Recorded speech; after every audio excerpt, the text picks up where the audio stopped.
স্বপ্নের দেশ, স্বপ্নের জায়গা, পৃথিবীর ভূস্বর্গ যাকে বলা হয় কাশ্মীর। তো কাশ্মীরের উদ্দেশ্যে আমরা রওনা হলাম। আমাদের ফ্লাইট হচ্ছে এয়ার ইন্ডিয়াতে। আমাদের ফ্লাইটের টাইম হচ্ছে 8:45-এ। আমরা মাগরিবের আগেই রওনা করেছি, 6টা বাজে। তো এক্সপ্রেসওয়ে হওয়াতে আমাদের এয়ারপোর্ট পৌঁছতে খুব বেশি সময় লাগলো না, মাত্র 15 মিনিটের মধ্যে আমরা এয়ারপোর্ট পৌঁছে গেলাম। এয়ারপোর্ট পৌঁছে আমরা আমাদের ইমিগ্রেশনের কাজটাও খুব দ্রুত সেরে ফেললাম।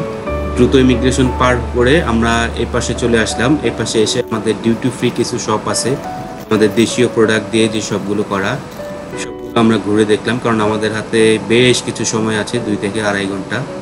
তো আমরা সেই জন্য টুকটাক কিছু পাঞ্জাবি, শাড়ি এসবের দোকান আছে, এগুলো দেখছি। পাঞ্জাবি এগুলো খুবই সুন্দর, খাদি কাপড়ের তৈরি, আমাদের দেশীয় প্রোডাক্ট যাকে বলে, একেবারে পুরোই দেশি। তো দামও অত আহামরি কিছু না, রিজনেবল। আপনারা চাইলে এখানে সময় কাটাতে পারেন, এখান থেকে কিছু নিয়েও যেতে পারেন যদি কেউ বাইরে যেতে চান। সময় খুব দ্রুতই চলে গেল। আমরা ডিসপ্লেতে আমাদের প্লেনের শিডিউল দেখে আমরা চলে গেলাম গেটের কাছে। প্লেনটা চলে আসছে, এখন আমরা সবাই প্লেনে উঠবো।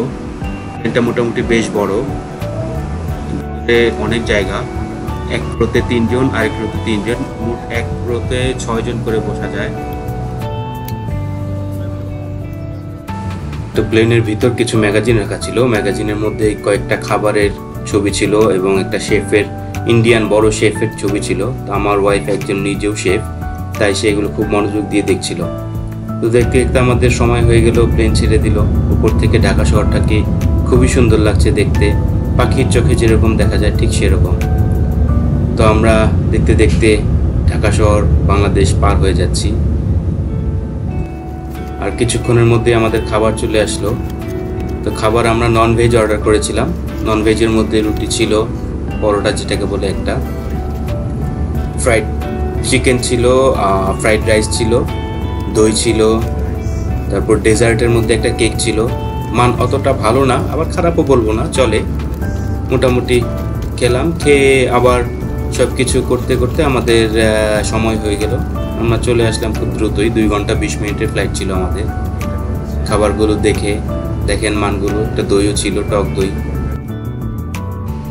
এটা হচ্ছে সালাদ, আর এটা হচ্ছে ডেজার্ট। কেকটা খুবই চমৎকার ছিল খেতে। বাকিগুলো থেকে সবচেয়ে ভালো হচ্ছে কেকটা।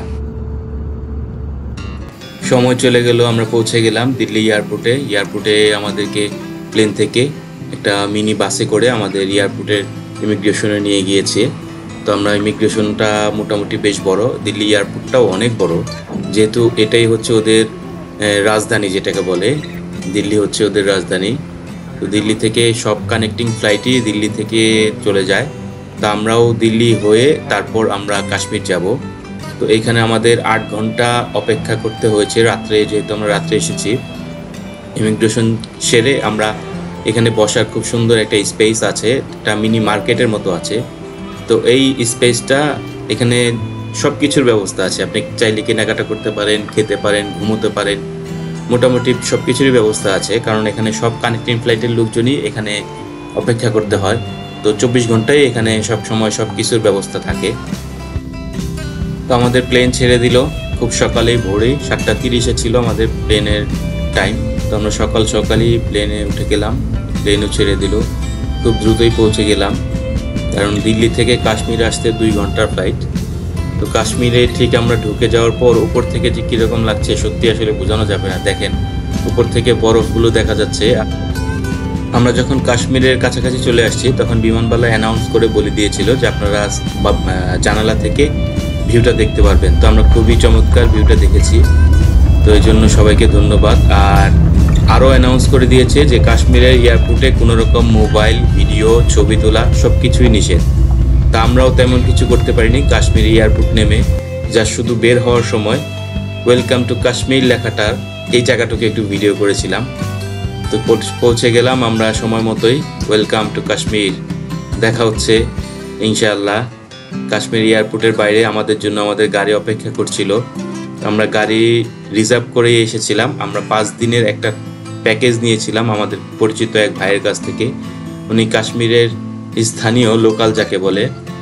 তো আমি বেশ কয়েকটা জায়গা থেকে চেষ্টা করে দেখেছি তো ওনার কাছে সবচেয়ে কম রিজনেবল প্রাইসে আমি প্যাকেজটা করতে পেরেছি, কারণ আমরা এখানে 5 দিন গাড়িটা আমাদের সাথে থাকবে।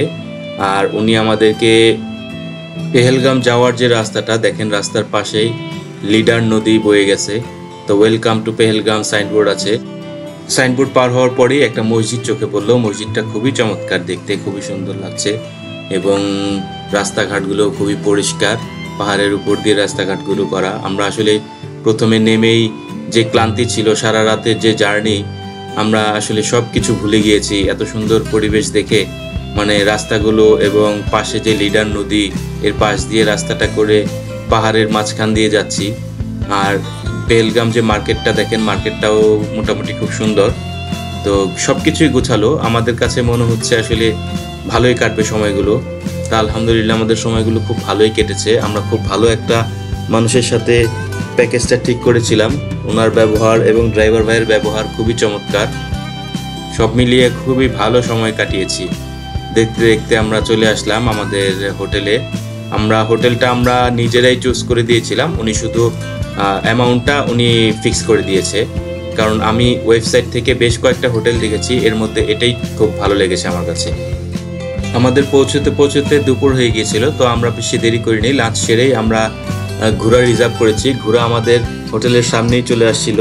তো দুটো ঘোড়া আমরা 2-4 হাজার রুপিতে ঠিক করেছিলাম এবং আপনারাও এই বার্গেনিং করেই ঘোড়াটা ঠিক করতে হবে, কারণ ওরা অনেক বেশি প্রাইস চায়। তো ঘোড়াগুলো খুব ভালো ট্রেন্ড আপ করা। যেই রাস্তা দিয়ে আমরা যাচ্ছি দেখেন, রাস্তাটা আঁকা বাঁকা, উঁচু নিচু, এখানে আসলে পায়ে হেঁটে যাওয়া সম্ভব না। তো অলমোস্ট 6 কিলো। আমরা প্রথমে যাব বাইসারান ভ্যালি, যেটাকে বলে মিনি সুইজারল্যান্ড। আমি তো আগে ঘোড়ায় চড়েছি, তো আমার ওয়াইফ তো আগে ঘোড়ায় চড়ে নাই। তো আমি খুব ভয় পেয়েছিলাম সে আবার পড়ে যায় কিনা। তো মাশাল্লাহ খুব সুন্দরভাবে বসেছিল। আমরা ঘোড়ায় যেতে যেতে প্রায় 2 ঘন্টা লেগেছে এবং আসতেও 2 ঘন্টা লেগেছে। তো এই 4 ঘন্টা ও যে ঘোড়ায় বসেছিল, ও আমার থেকেও ভালোভাবে ঘোড়ার উপর বসেছিল এবং ঘোড়াকে খুব ভালোভাবেই কন্ট্রোল করেছে। কারণ যেই রকম উঁচু নিচু রাস্তা এবং পাথরের পাহাড় যেটাকে বলে, এবং আপনারা দেখতে পারবেন খুবই খুব ভয়ঙ্কর রাস্তা যেটাকে বলে, এগুলা দিয়ে যাচ্ছি। তো আমার ওয়াইফ খুব ভালোভাবেই ঘোড়ার উপর বসেছিল, কোনো সমস্যা হয় নাই, কারণ ঘোড়াগুলো অনেক ট্রেন্ড আপ করা। পৌঁছে গেলাম বাইসারান ভ্যালি, চমৎকার লাগছে। এখন যে সিজনটা আছে, আসলে আমরা অক্টোবরের শেষে গিয়েছি, তো এখন আপনার পুরোপুরি বরফ পাবেন না, কিন্তু বরফের ছোঁয়া পাবেন। আর বাইসারান ভ্যালি যাওয়ার উপযুক্ত সময় হচ্ছে আপনার জুন জুলাইতে, কারণ তখন পুরোটাই সবুজ হয়ে থাকে। তখন আর বরফ পাবেন না, কিন্তু চমৎকার লাগবে দেখতে। তখন এটাকেই মিনি সুইজারল্যান্ড বলা হয়। এখানে একটা রাইড আছে, জিপ লাইন। তো আমিও জিপ লাইনে উঠেছিলাম, এক পাশ থেকে আরেক পাশে চলে যায়। খুবই ভালো লেগেছে আমার কাছে জিপ লাইনটা। আর দেখেন কি চমৎকার লাগছে, ওই দূর দূরান্তে আপনার বরফ দেখা যাচ্ছে। আমরা কিন্তু খুব চমৎকার বরফ দেখেছি এখান থেকে। ওই যে বরফ দেখা যাচ্ছে, যেটা মনে হচ্ছে যে কেউ হাত দিয়ে সাজিয়ে রেখেছে, এত চমৎকার লাগছে। চকচক করছে, রোদের আলো পড়েছে এবং চকচক করছে বরফগুলো দেখে।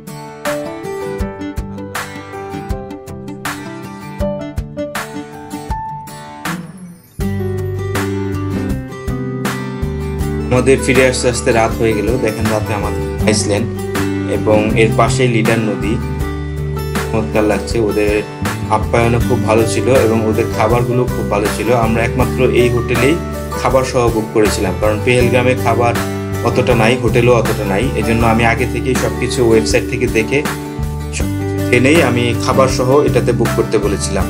প্যাকেজের মধ্যেই ছিল আমাদের খাবার সহ হোটেল।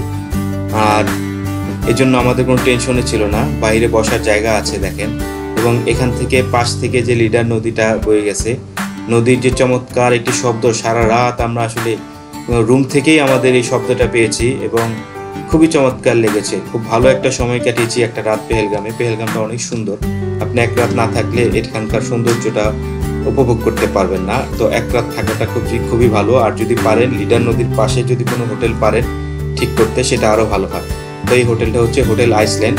আমি খুব কমই পেয়েছিলাম, কারণ আমি যার মাধ্যমে নিয়েছি সেই আমাকে সব কিছু করে দিয়েছে। তো আলহামদুলিল্লাহ আমরা পরদিন সকালে আবার রওনা হয়ে গেলাম শ্রীনগরের উদ্দেশ্যে।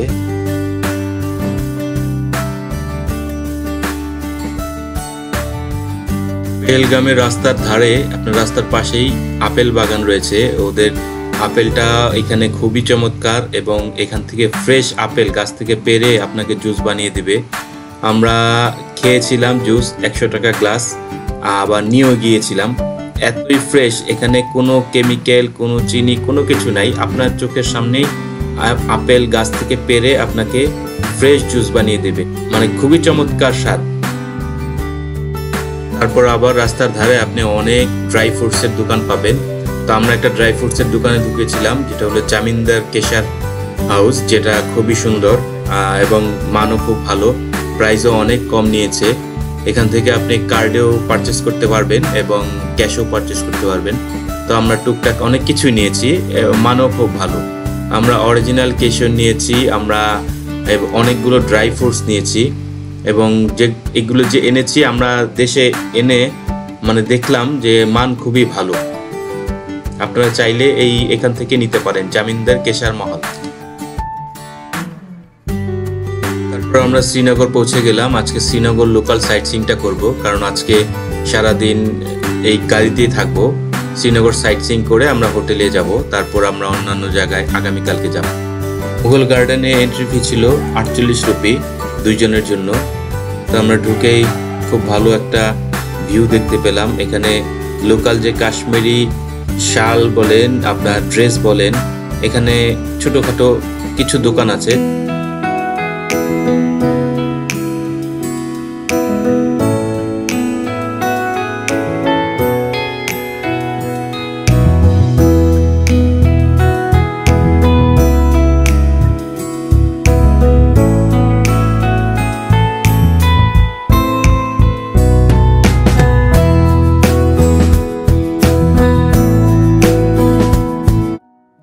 নিচে একটা গুহার মতো একটা দরজা, এখান দিয়ে আমি নিচে নামলাম। নিচে নেমে মানে এতটাই সুন্দর লাগলো যে সিমেন্ট ছাড়া আগে মানুষ কত বুদ্ধি করে, কত ভাবে, কত বছর আগে যে এটা করেছে সেটা বলার মতো না। অনেক আগের, অনেক সুন্দর।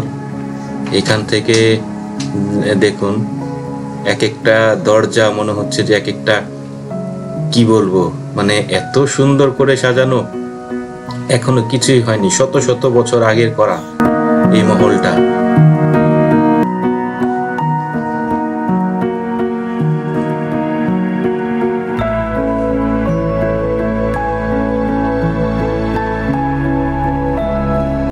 নিচে দেখা শেষ করে আমরা আবার উপরে চলে আসলাম।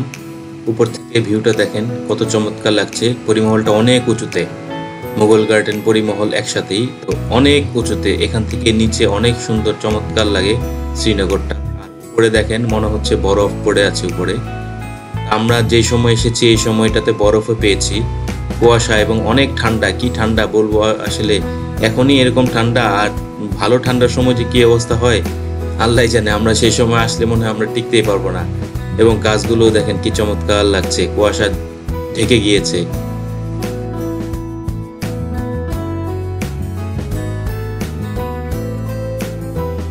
আজকে পরিমহলটা দেখে আমরা রুমে চলে যাব। আমরা আজকে আর ঘুরবো না, আগামীকালকে গুলমার্গ যাব। আমরা খুব সকালেই রওনা হয়েছি গুলমার্গের উদ্দেশ্যে। আজকে আমাদের 3য় দিন কাশ্মীরে। তো আমরা প্রথম দিন পেহেলগাম ছিলাম, 2য় দিন শ্রীনগর সাইট সিইং করেছি, আজকে 3য় দিন গুলমার্গ যাচ্ছি। গুলমার্গ যাওয়ার রাস্তাটা খুব চমৎকার, খুবই পরিষ্কার। গুলমার্গটা হচ্ছে অনেক উপরে, আপনার ভূপৃষ্ঠ থেকে, যেটা 18,000 ফুট উপরে। তো আমরা গুলমার্গ গিয়ে আমরা বরফ পেয়েছিলাম এবং স্নোফলও পেয়েছিলাম। আমাদের কপালটা খুবই ভালো ছিল এবং রাস্তাটাও খুব ভালো লাগছে যেতে, খুবই চমৎকার লাগছে। সকালের আবহাওয়াটা খুব চমৎকার।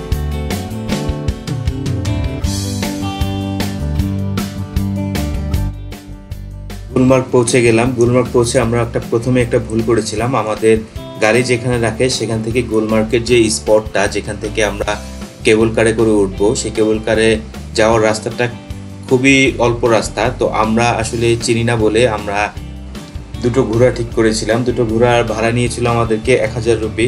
ওরা নিয়ে যাবে এবং দিয়ে যাবে। তো আমাদের ড্রাইভার ভাই আমাদেরকে এই ব্যাপারে কোনো হেল্প করে নাই, উনি বলেও নাই যে এটা খুবই অল্প রাস্তা। যাই হোক, আমরা এখানে 1000 রুপিয়া দিয়ে আমরা পায়ে না হেঁটে ঘোড়ায় করে চলে আসছি। এবং এখানে এসে এখান থেকে আমরা বুট ভাড়া নিয়েছিলাম। গুলমার্গে বরফের মধ্যে বুট লাগবে, কারণ ওইখানে আপনার নর্মাল যে জুতো আছে এগুলো পরে উঠতে পারবেন না। এবং এখান থেকে গ্লাভসও কিনে নিয়েছিলাম। উপরে প্রচণ্ড ঠান্ডা, যেখানে আপনার অক্সিজেনের মাত্রাও খুবই কম।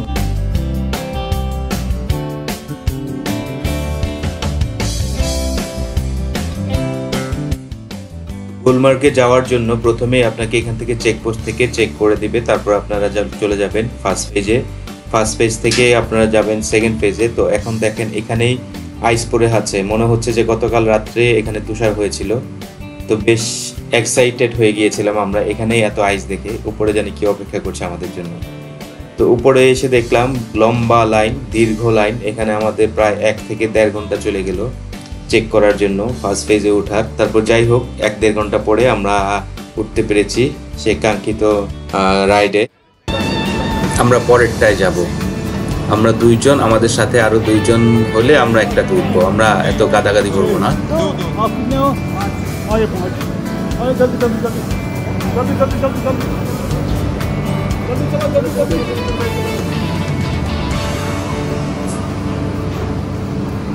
এখন আমরা উঠে পড়বো আমাদের এই পরেরটায় ইনশাআল্লাহ।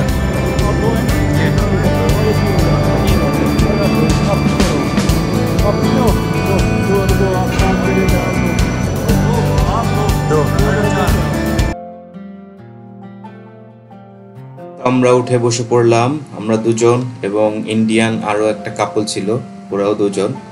তো আমরা 4 জন মিলে উঠেছি, অত গাদাগাদি করি নাই। শুরু করলাম ইনশাআল্লাহ। উপরের দিকে উঠছি। দেখেন উপর থেকে আসলে বরফগুলো কত চমৎকার লাগছে। নিচে মনে হচ্ছে সাদা তুলো বিছিয়ে দিয়েছে কেউ, দেখতে এত চমৎকার লাগছে। তো ফার্স্ট ফেজ থেকে ওঠার সময়, সেকেন্ড ফেজে যাওয়ার সময় এই পরিমাণ বরফ ছিল।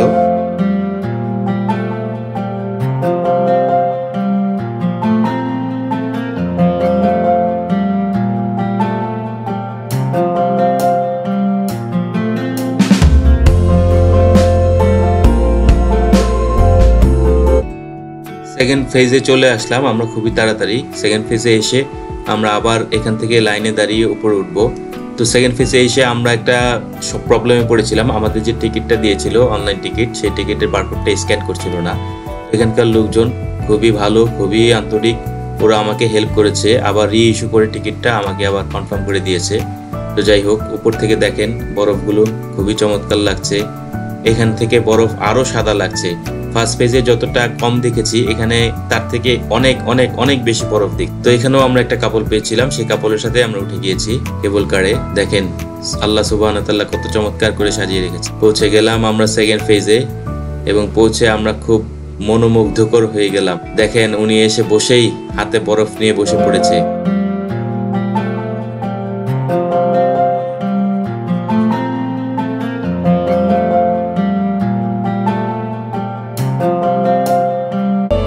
এরকম বরফ আসলে আমি আগে কখনো দেখিনি। আমার এই জীবনের প্রথম যাত্রা। এখানে কে যেন বরফ দিয়ে একটা স্ট্যাচু তৈরি করেছে, দেখুন কত সুন্দর, আগেই করে রেখেছিল। তো আমি আসলে মানে কি যে বলবো, আমার ভাষা হারিয়ে ফেলেছি আমি। এত মানে নিচে বরফ, আমরা তো সব সময় ডিপ ফ্রিজে এরকম বরফ দেখি, তো এখন বাস্তবে উপরে মানে আমার পায়ের নিচে এরকম বরফের উপর দিয়ে আমরা হাঁটছি।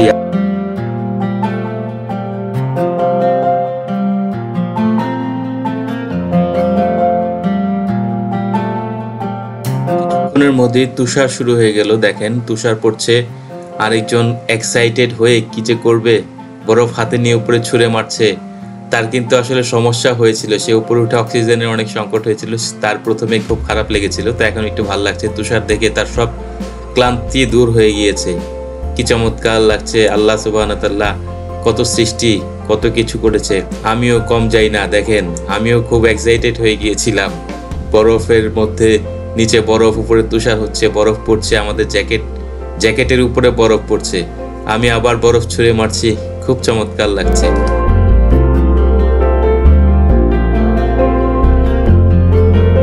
এই তুষার ঝড়ে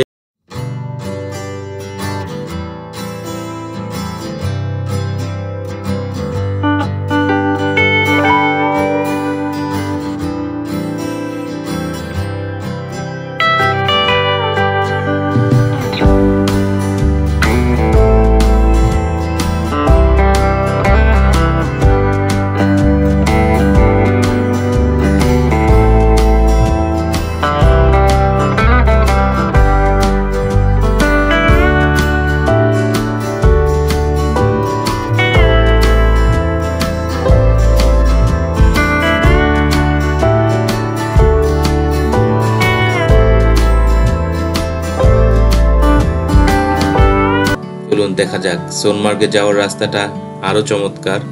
সোনমার্গের সামনে অনেক কিছুই আছে। সোনমার্গের সবচেয়ে সুন্দর লেগেছে আমাদের কাছে এই সোনমার্গটা। আমরা সোনমার্গের প্ল্যানটা সবার শেষে করেছিলাম। আমি জানি না আসলে কেন করেছিলাম, কিন্তু আমাদের কাছে সবচেয়ে ভালো লেগেছে সোনমার্গটা। সোনমার্গের রাস্তাঘাট সুন্দর, বাড়িঘর সুন্দর, সবকিছুই সুন্দর, খুবই চমৎকার লেগেছে। সোনমার্গের 0 পয়েন্টে কিন্তু আমাদের ট্যাক্সি যাবে না, আমাদের ট্যাক্সি একটা নির্দিষ্ট জায়গায় রেখে দিতে হবে। তারপর ওখান থেকে আবার গাড়ি ভাড়া করতে হবে, যেই গাড়িগুলো শুধু সোনমার্গের উদ্দেশ্যেই যায়। তো আমরা এগুলো আগে জানতাম না। তো ওইখানে গিয়ে আমাদেরকে আসলে গাইড ভাইও বলেনি এবং আমাদের ড্রাইভার ভাইও বলেনি। আমরা এখানে গিয়ে দাম দর করে তারপর আমরা গাড়ি ঠিক করেছিলাম।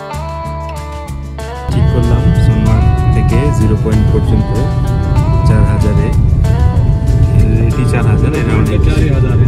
ओके ओके, अगर उससे आगे जाएगा नहीं नहीं, उसके आगे नहीं जाइए भैया।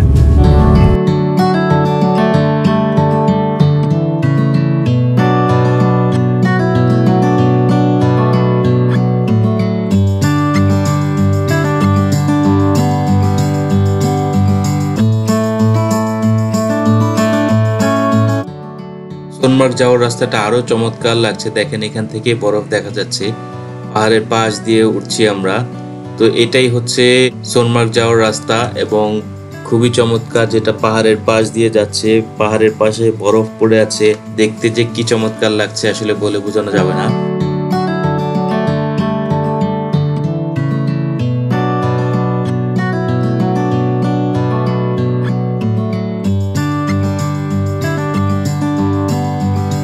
এই জার্নিটা আমরা শুধুই উপভোগ করেছি, আমরা শুধু হতভম্ব হয়ে তাকিয়ে আছি।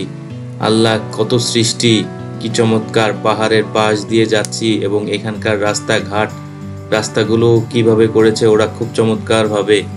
শুধু বরফ আর বরফ, আমরা বরফের রাস্তার মাঝখান দিয়ে যাচ্ছি, 2 পাশ দিয়ে বরফ পড়ে আছে, আমরা রাস্তার মাঝখান দিয়ে যাচ্ছি এবং গাড়িগুলো খুব চমৎকার ভাবে একটার পর একটা যাচ্ছে। আল্লাহর রহমতে কখনো কোনো দুর্ঘটনাও ঘটেনি এখান থেকে। ওরা খুবই চমৎকার এবং খুবই ভালোভাবে চালিয়েছে গাড়িগুলো। তো আমরা 0 পয়েন্ট যাচ্ছি, সেখানে গিয়ে আমাদের আরো খুবই ভালো লেগেছে। আমরা 0 পয়েন্টের খুব কাছাকাছি চলে আসছি। এখান থেকে ওই যে দূরে দেখা যাচ্ছে কিছু গাড়ি দাঁড়িয়ে আছে, তো ওটাই হচ্ছে 0 পয়েন্ট। আমরা 0 পয়েন্ট গাড়িটা রেখে আমরা নিচে যাব এবং এই বরফের উপরে আমরা হাঁটবো, বরফের উপরে দৌড়াবো, দেখতে।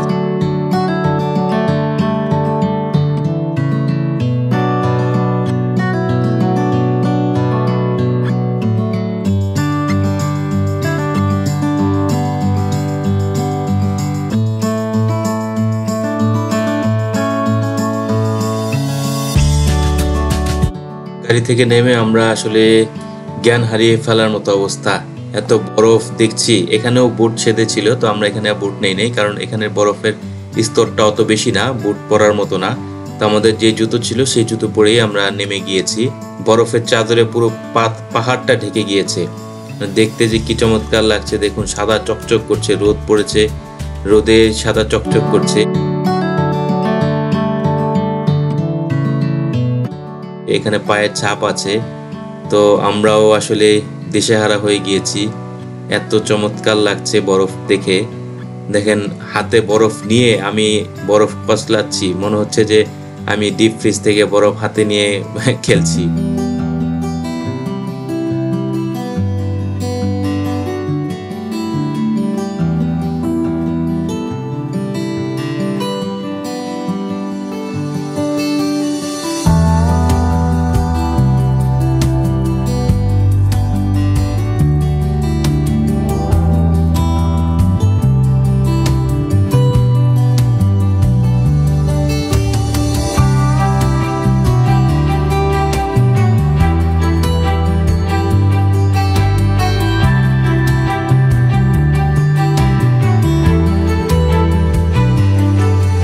বরফ দেখে আনন্দে আমি দিশেহারা হয়ে গিয়েছিলাম।